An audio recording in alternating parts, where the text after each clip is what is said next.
This woman is obviously having a mental health breakdown. I stopped the video. I was like, absolutely not. This is not a mental health breakdown. This is a temper tantrum that is consciously being thrown by an adult. She is using emotion to manipulate the people around her into getting sympathy. People think if they yell and scream and cry loud enough that the focus will be on calming the person down instead of what they did. And sometimes it works. Well, that's the thing too. It's like people want to throw the mental health thing out all the time. In 5, 4, 3, 2, 1. What's up, everybody? Welcome to another episode of the Genius Brain, or should I call it the Genius Boze podcast? No, this is the Genius Leak, because I'm about to leak I'm just kidding. Yo, we look like we about to rob someplace. Well, it might be mostly me, but we do. No, actually, it's you too. We look like we're up to something. But that's exactly how every show should start, right? We are up to something. It's like I'm a fucking ninja and I just ended my day. And I just started like slowly unpacking my shit. How have you been? Dude, I've been good, man. I feel like I've been coming on the show for a hot minute. It's been like over 3 years, hasn't it? So it's been a hot second, yeah. Yeah, everyone watching, I feel like y'all, if you've been watching for me, you've been seeing me out of every season in my life. Now that I'm not working corporate, I got the sunglasses and the hat on. That's right. You're not working corporate anymore. You've been doing a lot of like murder mystery shit. Yeah. Which, by the way, I had no idea how fucked up this world is. Like, there's so many fucking crazy stories. Like, I started watching some of your stuff and kind of keep it in the background. Oh. And a part of me turns it off sometimes because, like, I don't want to listen to this before I go to sleep. That's fucks fine. Me up. Don't go to sleep. Don't go to sleep. Keep binge watching my videos, okay? That shit fucks me up. It's so crazy. Yeah, and I mean, like, honestly, David, it's really hard because going through the cases and reading all of the information, because sometimes I pick a case and then we end up not covering it. Mm-hmm. And so I've just ingested all of this crazy stuff and I'm like, okay, on to the next fucked up thing. But I mean, the cool thing is too, some parts of my job I'm doing a lot of less murder stuff. I do the murder stuff like on my YouTube and my Twitch, which sounds really weird. But then some of the other stuff has been like I got that. Wait, I don't know if I should say it. I got a TV show on a big network. It's not like my own show, but I'm like featured on it in like a whole bunch of episodes. And it's kind of more like watching like CCTV footage of crimes that are happening. And I just get to crack jokes. Or like I do this like safety app where like, you heard of Citizen? Dude, you talk Citizen? I have it on my phone. That's like half my pastime. Oh, yeah. So I do like the live announcements there. So like if it's like man stabbed on Pico, like it'll pop up and it'll be me. It'll be like, good morning, Los Angeles. A man was stabbed today on Pico Boulevard, but don't worry, we've got all of your updates here in safety. We're figuring out where he's going. Let's listen into the radios. And like I get to just listen in on Dispatch and figure out all that. Dude, Citizen app, you know what's even better than Citizen app? What? Fucking just the neighborhood app. I thought you were about to do an ad read. No. I was like, neighborhood app. No, the neighborhood app is no, fucking David, we funny. can't talk about that shit. we can't talk about that when I'm on here. Yo, cut the video. But that's the other thing. You know what, though? I will say, it's nice to feel safe, but I get scared looking at those apps because it'll be 2 o'clock in the morning and it'll be like, baby walking down street alone. Like, what?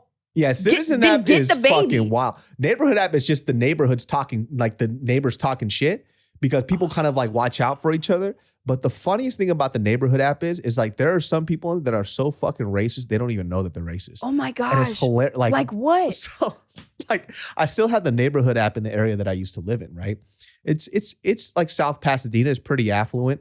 And so somebody will write some shit and you know this person is just trying to say one fucking word but doesn't want to. They're like, okay, guys, I want you to be careful. There were some people out looming in front of my place and somebody was like, oh, what do they look like?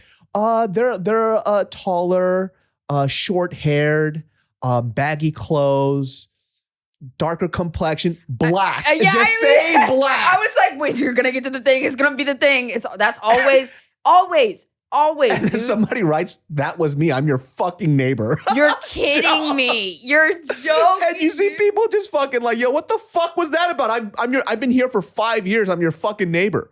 And they're like, yo, what are you talking about? And they started like, oh, okay, well, there were some other people there like the other day. He goes, those are my fucking kids. Like, what are you talking about? Oh, it reminds me, you know what that reminds me of? Of this story of this guy. He was a black dude that he was walking up to his apartment in New York or something. And this drunk lady, this was from a while back. She just is like, where's your key? And he's like, excuse me? And she's like, I just want to make sure that you actually live here. And he tries to like get into the building because he lives there. And now he's mad because there's this like white lady that's just for no reason asking him for proof that he lives there. So what would you do? Wouldn't you just push through? Excuse me? Yeah, I'd be like, get the fuck out my way. Yeah, you wouldn't show her the key, right? Y'all wouldn't show her the key, right? You just push through. And so she's, no, I'm not letting you in here. And I've been loving watching the Karen videos because they all have the same mindset. Did you see the Victoria's Secret Karen? No. Oh, is this the one that was like a teacher too? Yes.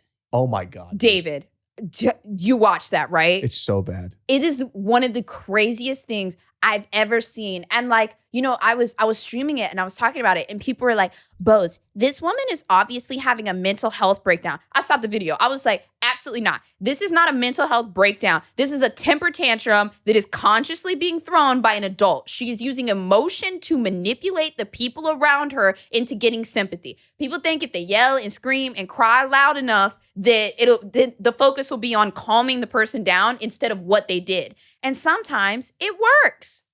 Well, that's the thing too. It's like people want to throw the mental health thing out all the time, like in those like manipulative situations, right? Because it's so weird because if you try to apply that in other situations, it doesn't seem to work. Like for example, like with Simone, 4-time Olympic champion, right? She takes this break for a mental break and shit, but they're like, oh, that's not an excuse. Wait, fill me in on that because I wasn't on. So, you know, Simone, I don't want to mispronounce her last name, Biles. Simone Biles, right? So she was supposed to compete. And she said she just can't do it. I don't know the specific. I'm pretty sure there's more stuff that came out later on, but she wanted to take a mental break. She's like, she can't do it. Yeah. And so people started ripping into her on Twitter and social media platforms saying like, you're letting your team down. It's selfish. You're weak. How can you call a 4-time Olympic gold medalist weak? Who the fuck do you think you are? Talentless critics. That's what it is. Like really, truly. It's amazing. Right? It's amazing. But the funny thing is like you go back to that Karen video, right? Mm-hmm. But mental health is an excuse for her. This person who's a fucking degenerate. Oh my God, that's so true. Big facts, David. And that hurts me. Right? I'm like, do people see themselves in certain people and because they can't see themselves in Simone Biles, they don't want to empathize for her? Yeah. You know? Like people are realizing how powerful their words are and how they can just say the right thing and just get whatever they want. And it's not really even what they mean half the time anymore. Yeah. And by the way, too, Sunny Lee, also on her team, won fucking gold. So it's all good. Really? Oh, okay. It's weird because people look at this Olympic team as if Simone Biles is the only talented person on that whole fucking team. There are other people on that team that can stand the fuck up. It's a team thing. So what are you talking about right now? It's ridiculous. Like people were going in on it. They called her lazy, bro. Like, okay, imagine, and this is why I try to envision sometimes. Imagine this Twitter person that's like, you're lazy, ungrateful, un-American. I'm sure that came out at some point. And they picture themselves having a one-on-one conversation with Simone Biles. But now imagine you're having that one-on-one conversation with her in person, but the whole Olympic team is lined up there too. And they're listening to you bitch out Simone, but they're like, excuse me, sir, we're here. We've been training all year. Like, we got this. Yeah. And they're like not even thinking about who the fuck are you fighting for? Like who? You're not fighting for the team. You're not fighting for Simone. You're not fighting. Like, what is this for? It's for you. Also, too, why are you guys acting like you actually give a fuck about the Olympics? Like you've never talked about the Olympics all year at all. Yeah. None of these sports, and all of a sudden it's super important to you. Like, calm the fuck down. That's the thing about the internet, right? Like everybody feels like they have to have an opinion about something at all times, and you really don't. Sometimes you could just shut the fuck up. You just close the window. Just close the browser window. I don't understand. It's like you make a conscious choice to either exit out of this or type a whole bunch of words that I don't want to read. I'm sorry. I don't really get, I think because I have a smaller audience, I don't really get a whole lot of crazy stuff in my world, but like occasionally I read some dumb shit. Like I had a guy the other day that was defending a guy that killed 4 people in a supermarket, and he goes on this whole thing about like, you know, people have mental health problems. This guy didn't know how to reach out. First of all, you're defending a killer. And then the second line was him talking about how Adolf Hitler was misunderstood. And I was like, okay. we're done. I'm just, you know what I did? I closed the window. Yeah. That's exactly what I did. I don't agree with this person. I close the window. I go make food. I do some sit-ups. I touch grass. I go outside. Well, yeah. Well, it's because a lot of the times when you get to control what you have in your world, people say you're weak. They go, "Oh my God, you're so weak. What are you scared?" It's like, or I could just click and then move the fuck on. Oh my gosh. Or like, you that reminds me too of like, you probably haven't seen this too much, but have you seen the people on Twitter when they get really mad about a situation and the creator either glazes over it or their response isn't good enough, and then everyone's like, address it!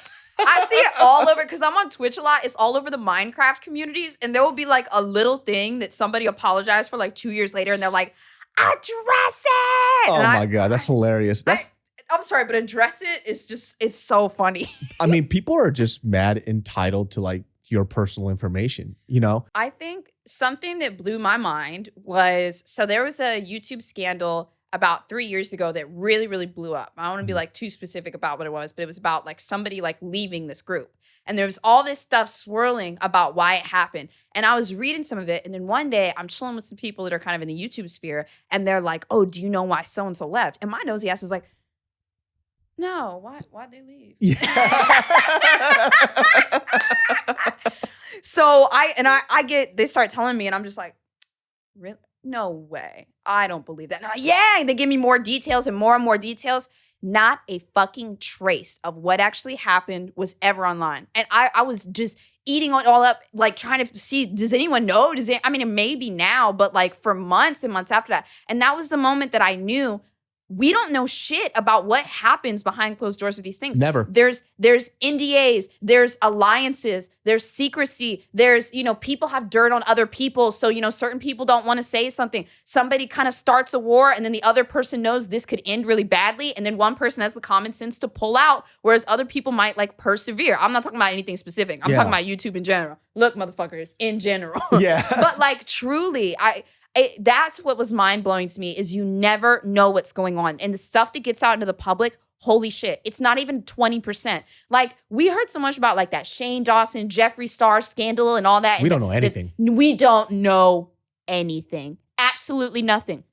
And the only reason some information started coming out to light was because there was a whole lawsuit and it's public information. And then people were getting these bits and pieces that didn't match up with the storyline they had created 2 years ago. And so like...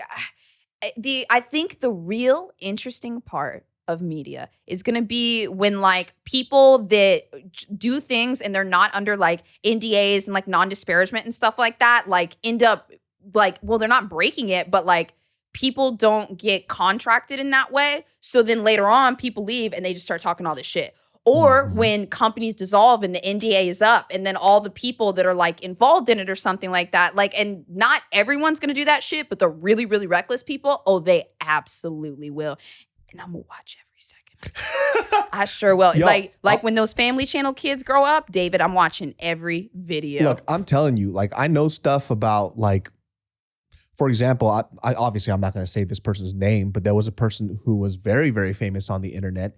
And this person just up and disappeared. Everybody had a theory about why this guy was gone all the time. Like, this guy is gone. There's actually a few people that I can name that you guys will never know this information because it's super personal or who this person is. But this person actually had a huge, huge mental breakdown.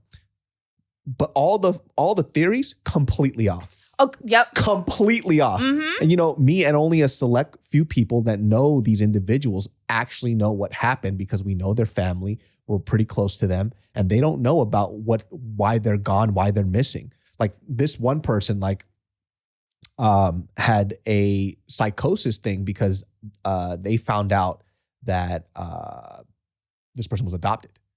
Really? Didn't fucking know. Their whole life didn't know. Wow. And had no idea either. So just that shatters your entire reality. Had no fucking idea. Found out that he was pretty adamant about who's my mom. I want to know who my mom is, right? Yeah. Goes and finds out that he got adopted and he was let go from his parents because his mom was schizophrenic, like pretty severe. Wow. That is important to know for your genetics. That fucked him up. And it unlocked a little some shit in his fucking head and he went fucking nuts. Oh my God. Thought that God was calling. The whole story is so crazy. I'm not going to give too much stuff out, but let's just say this. At a certain point, he thought that he was talking to God. And so he was having these weird like conversations, thought he was talking to God, went butt naked, climbed up a fucking mountainside, right? And I'm talking about like the mountainsides where like cars are going through and shit, gets fucking hit by a car, like a deer in the middle of the night because he was screaming, calling for God, saying that God is calling him to the mountain. Hits him, breaks almost every fucking bone in his fucking body. This podcast is brought to you by Liquid Death. Have you ever walked into one of your local stores and noticed a random tall boy beer in the water bottle section? Well, it was probably Liquid Death, and it's not beer, you fucking dummies. It's fresh ass spring water. I love the sparkling water, especially when I'm at a party and I just be pretending to drink a beer because these dummies don't know that it ain't beer, baby. It's fresh ass Liquid Death, son. And I specifically love the sparkling water. If you're wondering why Liquid Death is called Liquid Death, by the way, they actually are trying to bring death to plastic water bottles. Plastics aren't as recyclable as people think, and a majority of the bottles you recycle end up in a landfill because it's not profitable for these receiving plants. Now, check it out. Basically, what's going to happen is that it incentivizes them, so it guarantees these companies will recycle the dope aluminum can that Liquid Death is in. So to all my brain farts, get free shipping on all water and merch at liquiddeath.com/brain. That's liquiddeath.com/brain, or grab some at Whole Foods and 7-Eleven. Like, Jesus. And then everyone was like, I wonder if he's taking a break. Because they have no idea that their favorite YouTuber's on top of a mountain with like 2 fucking limbs hanging on. Yeah, it's like, this motherfucker almost died because he had a schizophrenic episode because he found out he was adopted and his mom was a schizophrenic. Yeah, and dude, and it's not even roasting y'all for like not knowing every detail. I get nosy about some YouTube shit and I know that I don't know every detail. Frenemies, okay? You watch that Fallout. What percentage of the real Frenemies Fallout do you think we really know? You're talking about Frenemies? With Trisha Paytas and H3H3. Oh, that's right. Frenemies. I only glanced over it a little bit, but I saw the clip of them arguing on the thing. And the only thing I know is I know a little bit about Trisha because there was a video of her. I don't know, she had like an OnlyFans or something. She was naked and she had the worst tit job I've ever seen in my life. But that's the only thing I remember of her. Dude, that was so, I heard that they were making like $30,000, $40,000 an ad. And dude, she easy. Walked away. And not to mention the channel monetization, 3-4 million views, y'all. That is wild. And she walked away from it. Like, and I mean, like, yo, I always love when someone's a real ass person and will walk away from money to, be true to themselves. But I'd do anything for $100,000 a month. Let me tell you something. Okay, let me tell you that. Let me tell you something. You cut that money in half, I'll suck dick. Like, let's go. Let's go. I don't give a fuck. I could hate you for life. Yo. I could look at you with disgust. And somebody says, every ad we're getting 30 G's, you're my best friend. You're my best friend. Yeah. You're my best friend. And that was wild. But like, David, if you weren't all caught up on that, they had multiple hours of videos explaining things. TikToks, other people joining in, all this stuff about frenemies this, frenemies this. But y'all gotta understand, like, when somebody is putting out their commentary on a situation, let's be honest, they're gonna drive the narrative that they want. Do you trust any content creator to drive a 100% truthful, honest narrative that doesn't just serve them? Because, what I found out in this sphere is that the normal rules don't apply.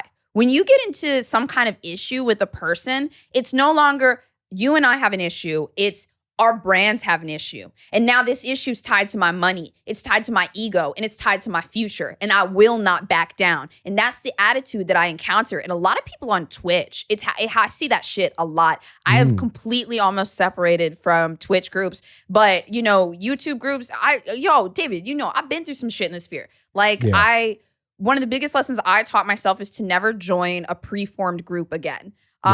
Because I'll be honest, the past ones I was in, those people had relationships over 5 or 7 years. Another group, people had relationships for 5 years and plus. And I'm just now coming into it. I'm fresh new meat. And I'm a very opinionated, ambitious person.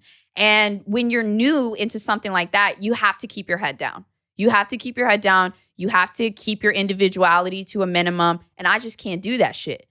But now, if I'm making $100,000 a month, That's different. That's different. I'll shut the fuck up. I'll shut the fuck up. I'll take $100K. I don't talk. I'll read the script. Just hand me the script. I won't talk. You just tell me what you need me to say. But David, for $50K, I wouldn't do it.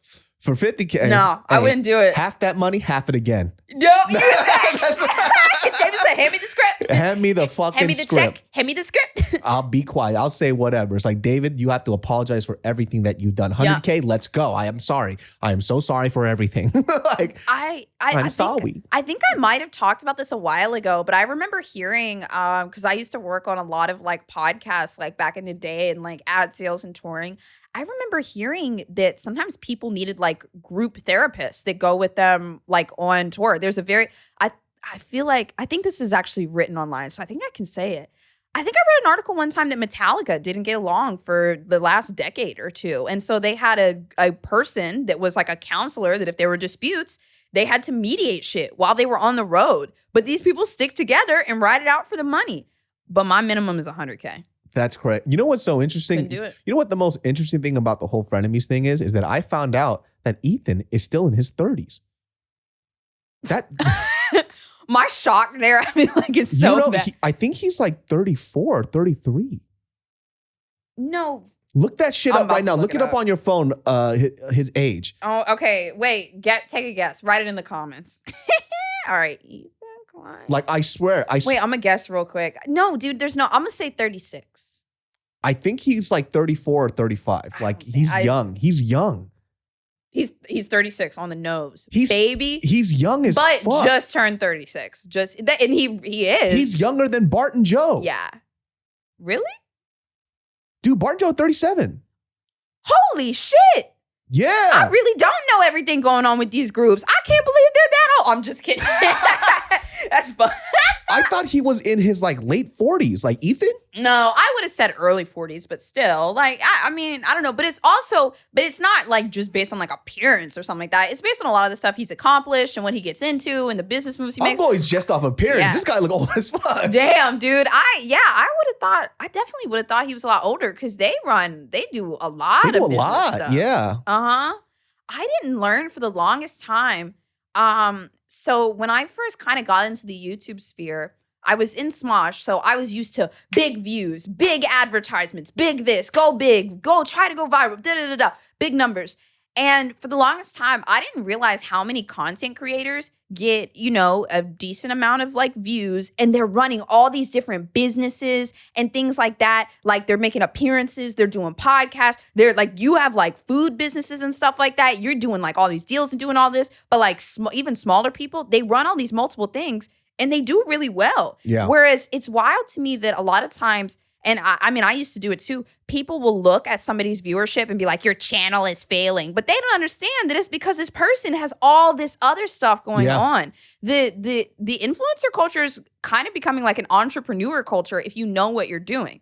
Yeah, I mean, 100%. Like, I think it's about who's a lot more smarter with their shit and then who's not, right? Mm-hmm. So I know certain people who numbers aren't that great, but they don't give a fuck because they when they were popping, they've already established themselves and they can literally do whatever the fuck that they want. And that's the level that I'm trying to get on. It's like, okay, I've done so well to the point where I'm literally going to cancel myself. Because that is how I retire. I'll cancel myself, boost the views on all my other videos. And then it's funny because the public sits there and they're like, oh, you fell off. Oh, you're irrelevant. Oh, this. And this was funny. I saw somebody, because remember I said I'm really into like the Twitch and Minecraft sphere. All the drama I've seen over there, David, you wouldn't believe it. You would have a breakdown. But I saw this Minecraft kid that had like 20,000 followers or so, but she had a really popular fan base and she was getting like 5,000 or 6,000 likes on each one of her tweets. And she posted, wow, never thought I'd see the day that my tweets get more likes than Jeffree Star. And she like posted the screen cap. And I was like, bitch, he makes $1 million a week.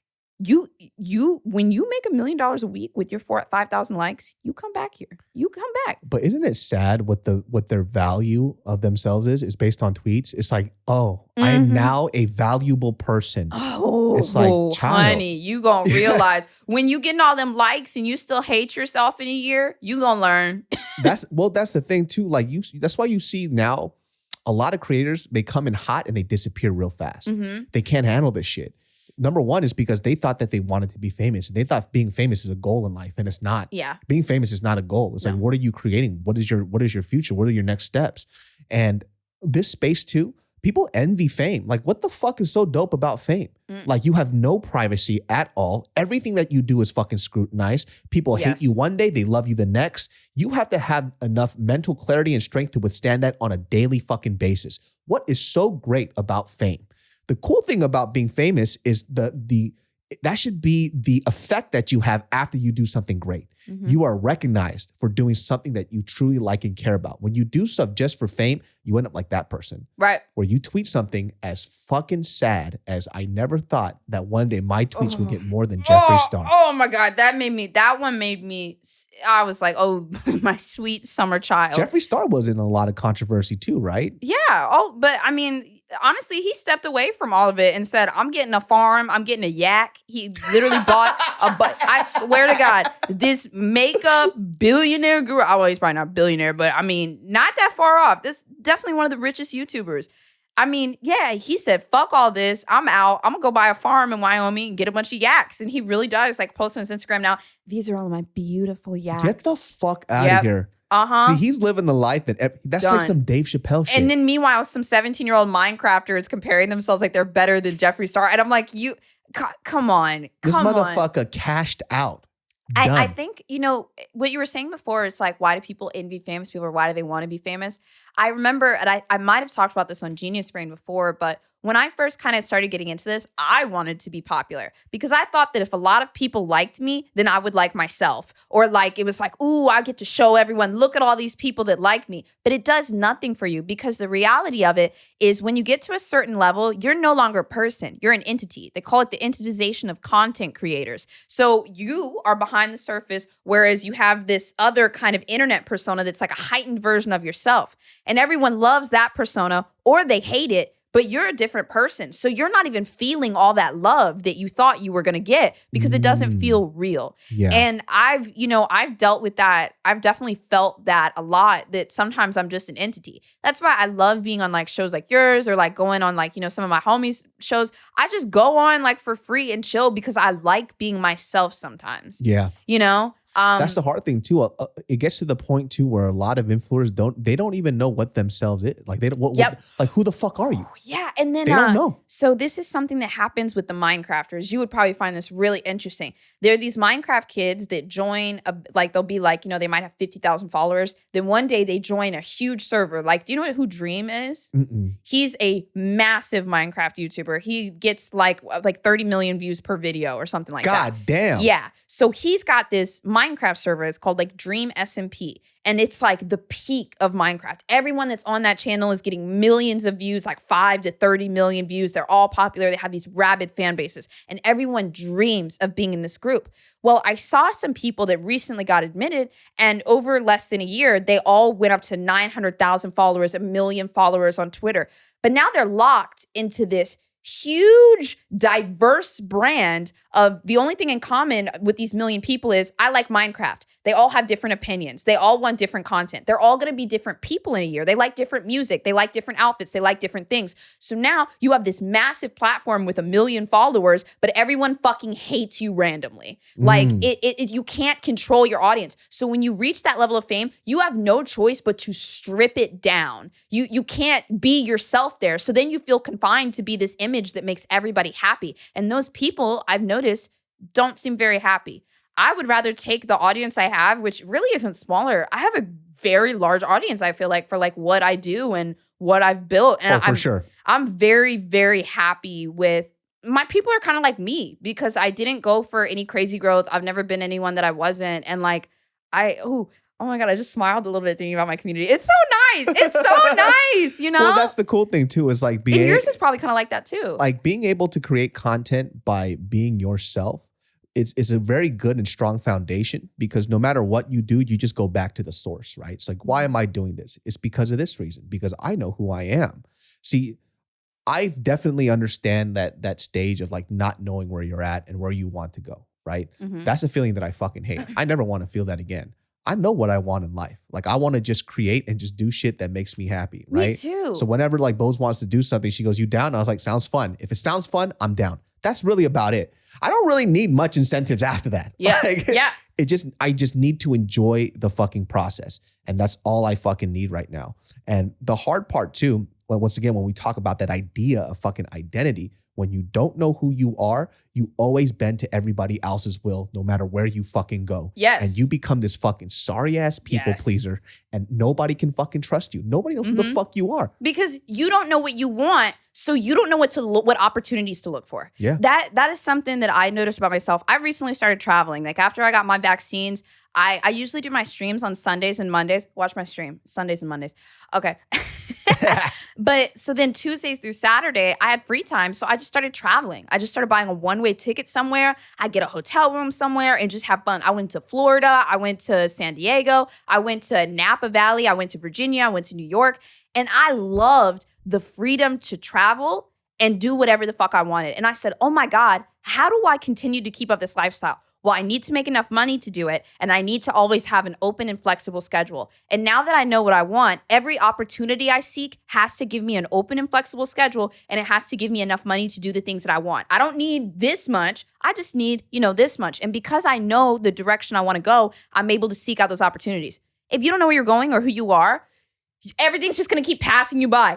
Because you're going to be like, is that it? Hello, my friends, my wonderful brain farts. This podcast is brought to you by IPVanish. If you don't know what a virtual private network is, that means you are browsing the internet not in a safe manner. People, web snoopers are all up in your business, and I'm not judging anything you do while you're looking online, but that's your business and your data.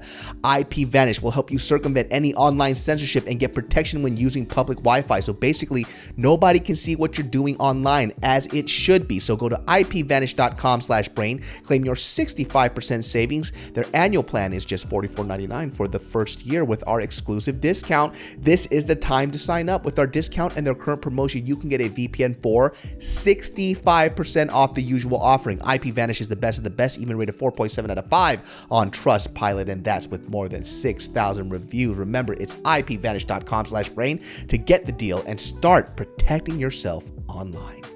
Is that it? Yeah. Is that it? And you just don't know. But whereas like when you see something that you like, you're like, yeah, I want that. Yeah, I want that. Exactly. And I do that same shit. And like, isn't that crazy though? Do you ever like take a step back and just look at how your life is right now, and then you go back to Boze of 10 years ago?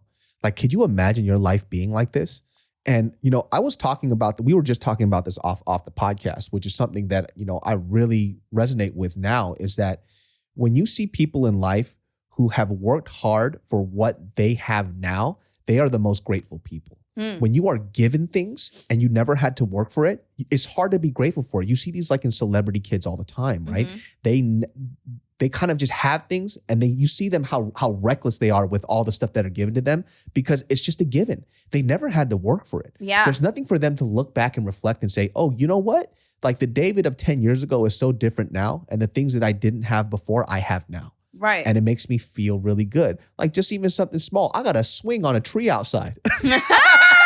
Yo, let me tell you. So your boy never had a swing on a tree before. Yo, sometimes we do little things for our inner child, our old self. And it feels fucking good. Hell it feels great. Yeah, I do stuff for little me all the time. I'm like, what you want? What you want, little Boze? What you want? You want this keyboard? You want this piano? Let me get two, baby. Let me get two keyboards. You don't even know how to play it at all. I don't give a fuck. Well, that's why I bought all these shoes when I first started making money, because I was so fucking poor. Everybody around me that were drug dealers and shit were having all this nice shit. I couldn't sell drugs. I was too much of a pussy. I wanted to sell drugs so fucking bad, and I would have been so fucking good. You really did, because your toe went. I would have been so fucking good at selling drugs. That's actually, I don't have much regrets. One of my biggest regrets, I should have sold drugs. At least once. Yeah, I should have. I just wanted to do it because the way they were doing it, the system was all fucked up. They weren't maximizing their profits. I'm like, you guys suck ass. And you're getting high on your own supply. I would have been so fucking good. Yeah, dude. I never sold drugs either. You would have been great. I just gave them away. I was the worst drug dealer ever. Never mind. Yeah, but I remember too, like wanting all these shoes. Non-profit drug dealer. why it's so dumb. Your fucking handler hates you. It's like, what the fuck? Where's my split? It's like, I just gave it away. I thought we were selling happiness. He was having a bad day, man. Sometimes people are people, man. Smoke this. You would have been killed so fast. Oh my, yeah, seriously. Yeah. I just bought all these fucking Jordans. I remember because like as a kid, I wanted these fucking shoes and it felt good. Then I found out that material shit don't even make me that happy. Yeah, but you have to experience it to know. Mm-hmm. You really do. And you know, when I first, like last year, I moved into a really nice apartment. Nice ass place. Yes. Okay. And it's kind of expensive, but you kind of have your own non-negotiables. And like, I learned that I don't spend a lot of money on like clothes or like, just like certain things. I just don't. I spend my money on travel in my environment, but it's because I need to wake up every day and know that my life is different than it was 5 years ago. If you don't make those upgrades, if big things happen in your life, you get a $30,000, raise or something like that, or you move to a new job and you get that. Because look, ain't nobody just giving out $30,000 these days. You know what I mean? But I wish. When big things happen in your life, you want to change the environment and the scenery to show yourself that things have changed. So when you bought all those shoes, you got to look at them and be like, oh, this is a new David. And then you also slowly got to be like, I don't really need this anymore. Let me go make a new goal. Because otherwise you're going to sit there wishing for it. Let me ask you this though. Yeah. Do you ever feel guilt when you buy shit? Sometimes I be spending a lot of money, David. What is that? Dude, sometimes I just be swiping I got that heavy Amex, bro. Giraffe? Don't mind if I do. I be spending some money, David, but sometimes I do it because like I'll go on a trip and spend a couple grand, but then I'll come back and bust my ass and book stuff that I wouldn't normally book and then make all that money back times two. Whereas if I didn't spend it, I would have just said no and laid in bed. So like, you're fucking funny. Yo, is that crazy of me? I feel mad guilt when I buy shit. Like, I feel none, David. I feel none. In fact, as I pulled up, I just gave somebody my card and I was like, oh, swipe it while I'm going. Rack it up. No, I feel mad guilt. Like I feel like this weird thing of like when I buy something, like I'm about to, well, this is also for work too, but I'm going to Hawaii in a couple of weeks, right? And I feel guilty. Like I'm looking for like the cheapest hotel that barely has any air conditioning running. And then I'm like, you know what? You're just going to sleep there anyways. You're going to go out. And then I feel this like mad fucking guilt that I even have the opportunity to buy things that I feel like I know I deserve, but at the same time, I feel like I don't deserve. It's weird. Like I feel guilt whenever I buy something new, I feel guilty unless there's a utilitarian purpose for it, right? So I'll buy these chairs, right? These chairs are really fucking nice, but it's for the podcast, so I feel better. Like if I do something for my soul, like for my mental health, I feel like you fucking bitch. How dare you? See, you're wild for that. I actually just recently, one of the other projects I'm working on is music. I've been working on music for like a hot minute. I feel like I had to have talked about it at some point here. But I just finally got hooked up with these really awesome like Grammy nominated producers. They told me how much a track is going to be. And I was like, great, let me get 2. And this shit's very expensive, but it's my passion project. It's for me. It's for my inner child. It's knocking it off the bucket list. And that to me is invaluable. This bitch balling as fuck. Yo, let me just tell you, that was the most baller sentence I've ever heard of my life. What do you mean? This bitch said, I just met some Grammy nominated producer. I said, how many tracks you got? 2? Swipe it! This bitch is flexed on me super hard. Let me tell you my situation. It would have been like this. I met some 2 Grammy nominated producers. They're like, how much is it? I said, hold on, let me hit up my homies first to see how much they cost. Let me see. Y'all take royalties? I said, no, let me own. I want to own everything on it. What kind of music you about to do? Industrial doom metal. Bitch, what the fuck is that? This girl odd as fuck. By the way, before she came here, she was like, David, I'm about to eat some chicken skin in my bed. I'll hit you back up. Yo.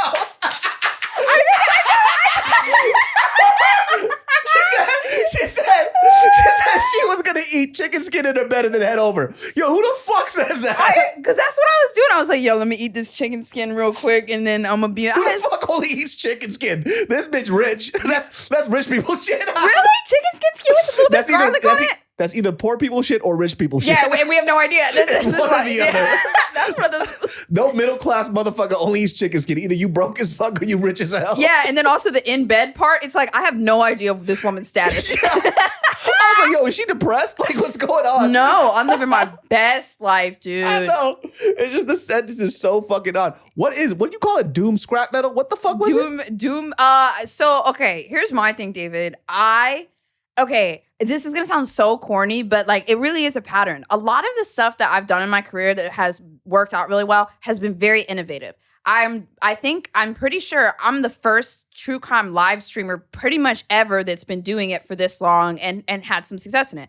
The genre does not exist.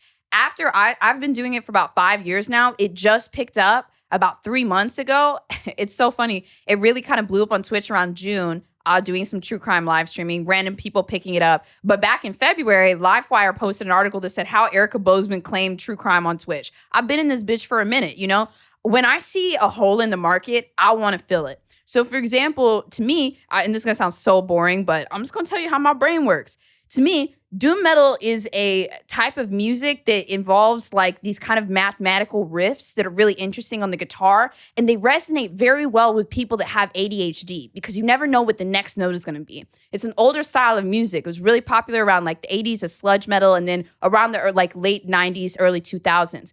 That genre of music doesn't really exist anymore, but there's something about those riffs. So to modernize it, I want to take that old style of music and turn it into an industrial format, which would be more like that electronic sound, that kind of thing. This sound doesn't really exist right now, and I want to create it. And I love to do stuff like that because I have a vision. And my goal, honestly, David, I don't know if you're the same way about this. My goal is to entertain people. I love it. It is my ultimate passion that people enjoy what I'm putting out. Seeing commercial success in an idea I have is something that truly fuels me. And to see people happy and enjoying it, it's all I fucking care about. It's never been about me. It's always been about, did you like it? Okay, great. I'm going to keep going. And so my goal is to always create new, unique experiences that people love. And I'm always coming up with new ideas. Damn, you're fucking intense, man. I am intense. I know. You know what it is? No, but that's a really good thing because I talk about this too when people say like, how do you become successful in entertainment? Like that's the attitude that you love really what need. you do. You need that attitude. Mm-hmm. I sadly don't have that. Like I don't because I'm more like I'm doing this for me. You don't like it? You're fucking dumb. Like, which is. It's a good and a bad thing. Right. You know what I mean? Because it kind of keeps my sanity but that way. But you're naturally so entertaining on a massive level, so it works out. But I have some of those vibes too about like, I'm going to be mean, fuck you. But like, I'm going to, I don't know. You definitely think some next level shit because also too, like you're like 5 foot nothing, but the amount of knowledge in that little cranium of yours. David, you're so nice. It's fucking ridiculous. Like I don't know how you store shit in that fucking head of yours. You make me feel dumb. That's not because I bet you read everything on a page, don't you? You know what I do? I read something, I go 3 word, skip 10 sentences, 3 word, and then I forget all the details. But you know what, David? I hope you can also see like why that mentality has caused me so many problems in my life. Because especially if I hop on a project with somebody or I'm doing something, I'm looking so far ahead that I'm annoying, okay? In a group setting, I'm not gonna lie, that shit is probably annoying because I got ideas and I'm like telling you why it's a good idea or like, something like that. And I get it. But when I'm working in my own world, I get to do everything and I get to call these shots and I don't have to prove to anyone whether something's gonna work or not. I just do it and then it works. But look at your level of success though. Like some people just function better on their own. I have not been a group project person very well unless I'm taking a back seat. I'll show up, I'll do my job. You guys do whatever, I'll walk away. That's why JK News always worked well for me. I didn't have to do shit. I just walked up, I did joke, made it really fun, and I walked off. If it required for me to think about the future of the business, then we have a different situation. Because then it's like there might be some headbutting. You know what I mean? But that's why I have my own thing. I continue to do my own brand. I continue to do everything else because I need my space where I can create where nobody else can fucking hold me down. Yeah. Because it's exhausting. It really is. And you have a vision and you're very individualistic. And something people don't really talk about is when you're in a group, you lose some of your individualism. Of course. You have to walk in that unit. And when I feel my individualism leaving me, I feel trapped. I feel scared. I feel angry, annoyed.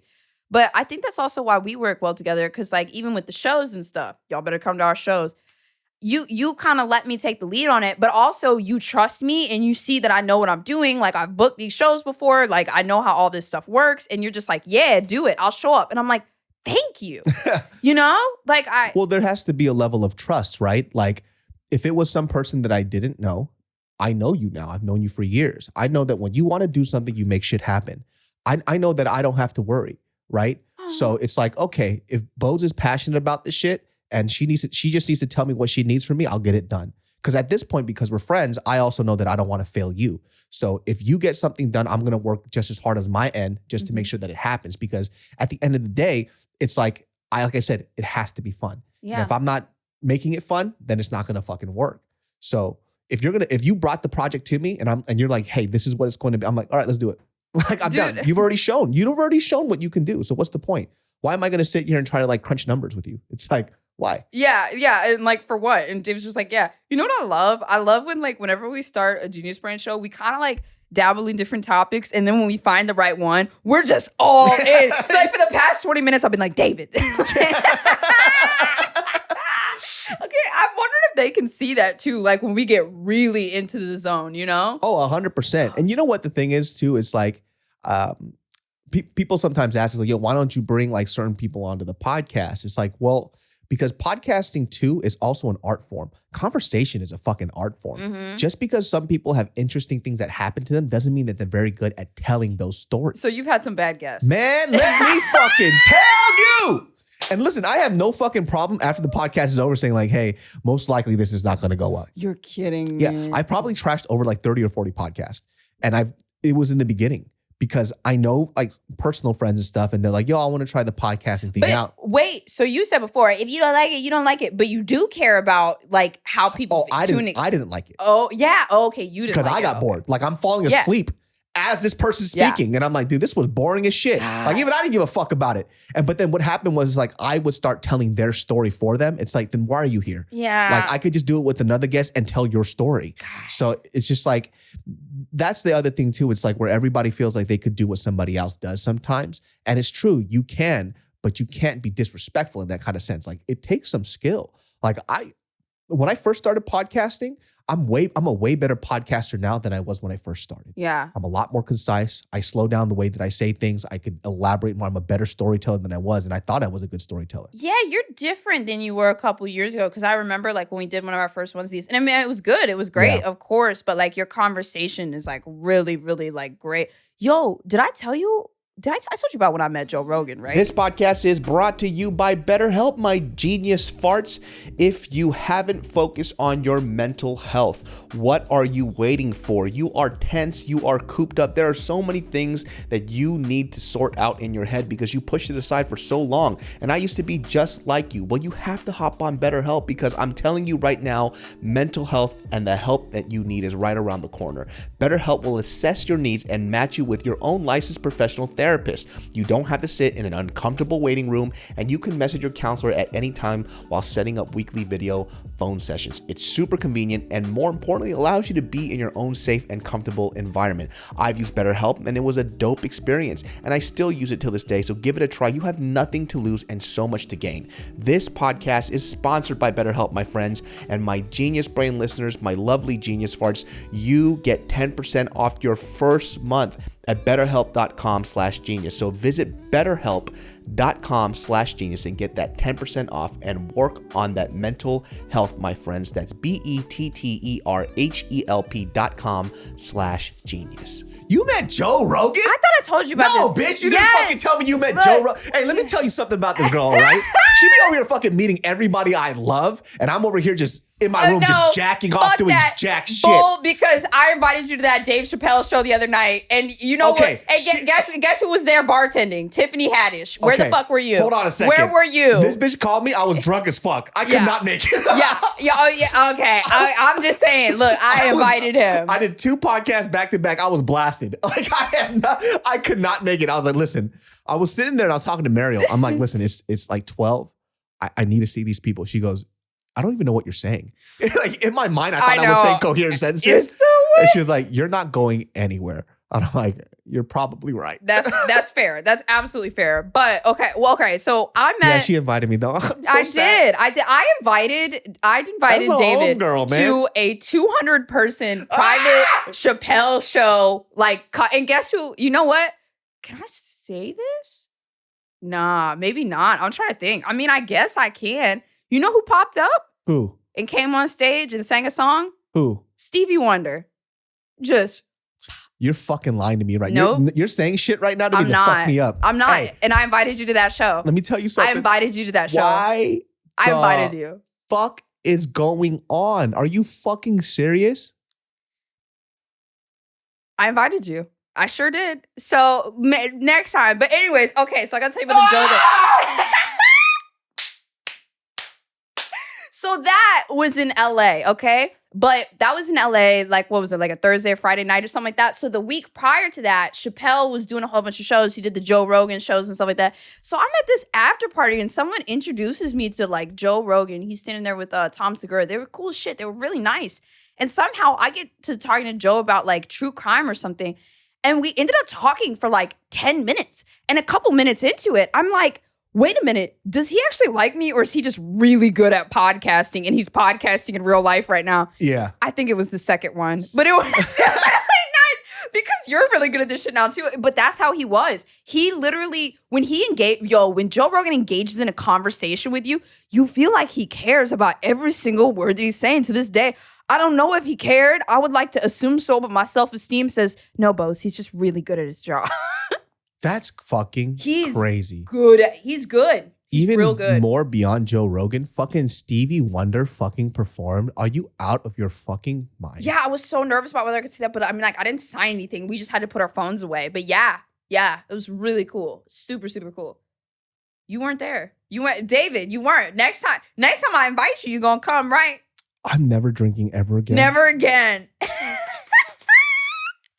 What the fuck is going on right now? That dude. I just pictured Stevie Wonder and then me crying. It was a whole lot going on in one room. There are certain people that I meet.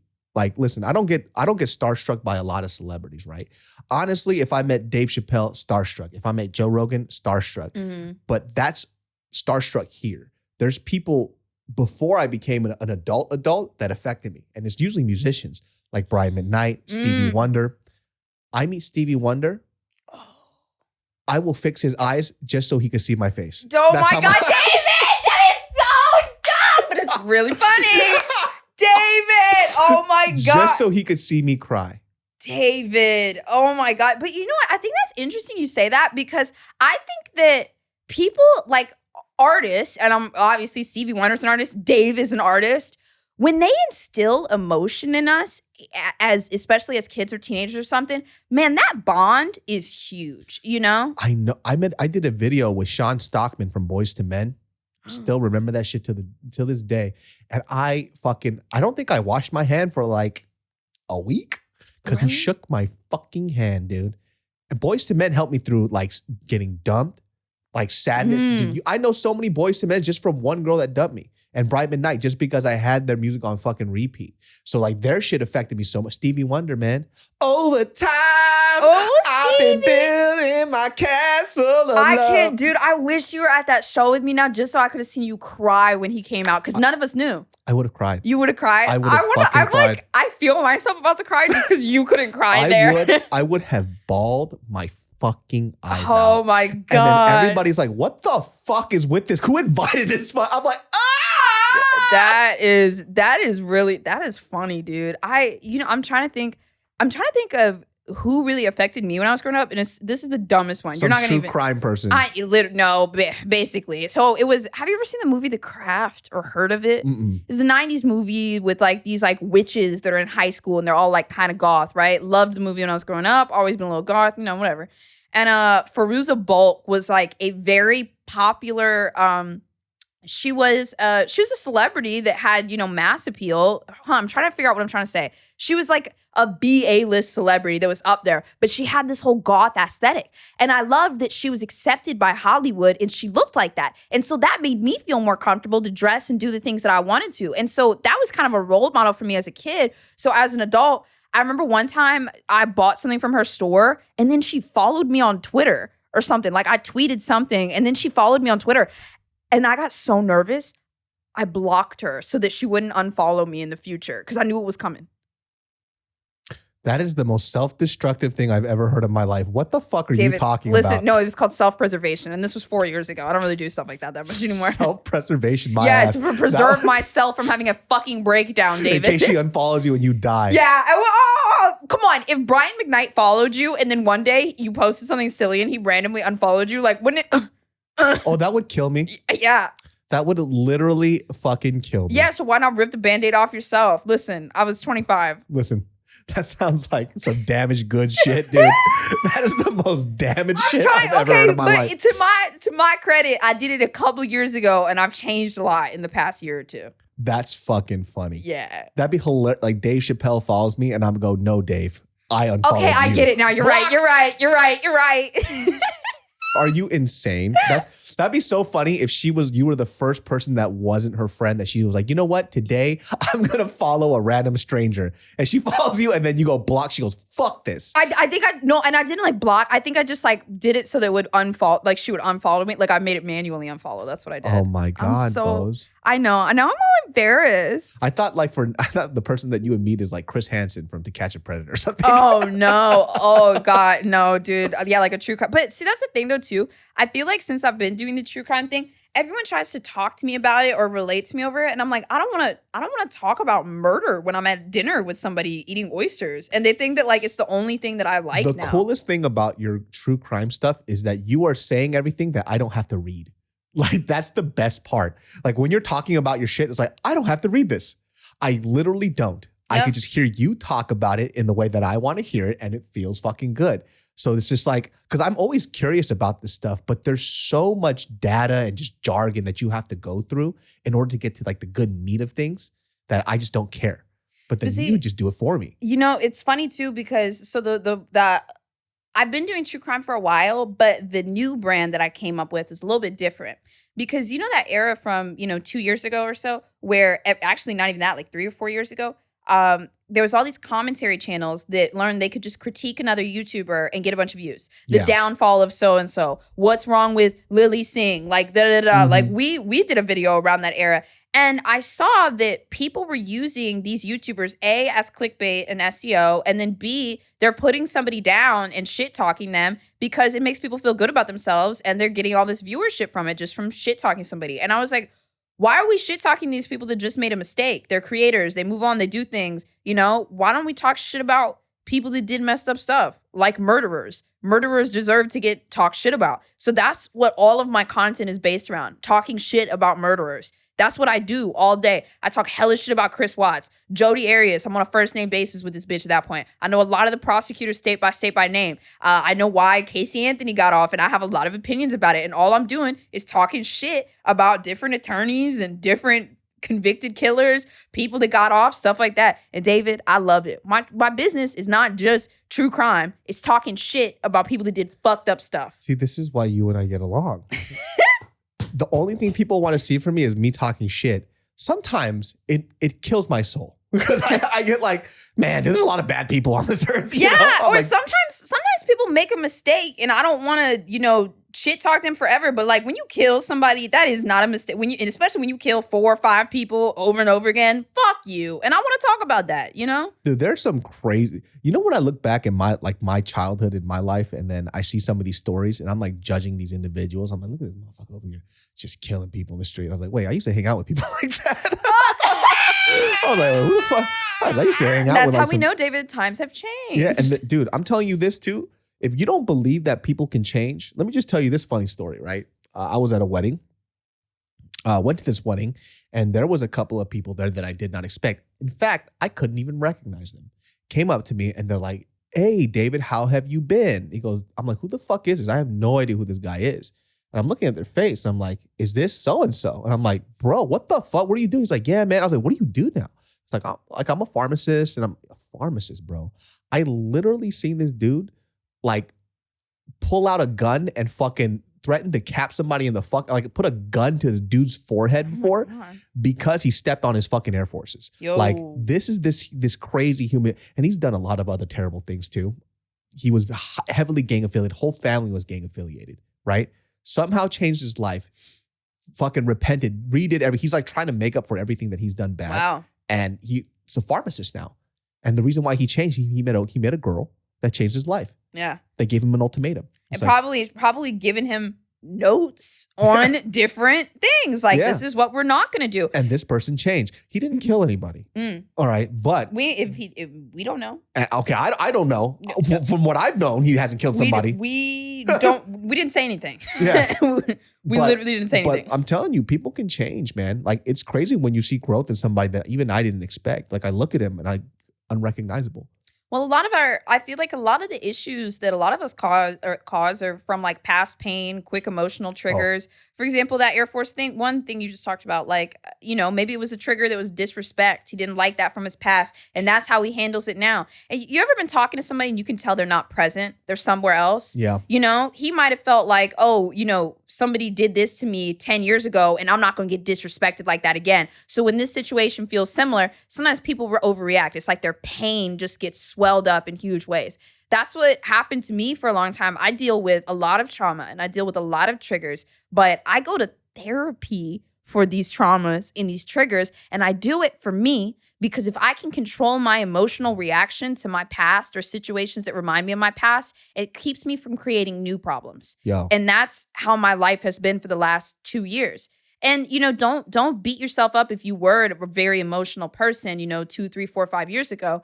But, let yourself change so that you don't continue to walk in those circles and create the same issues over and over again. Hey, therapy is the fucking shit, man. I gotta tell you, dude, Mariel and I, we're gonna talk about on a podcast too, where she and I started couples counseling and shit. Mm-hmm. Man, this bitch, my therapist, this bitch be uncovering shit in my soul that I had no idea was there. Ooh. And next thing you know, I'm just like, man, why my daddy do that? She's like, Yeah.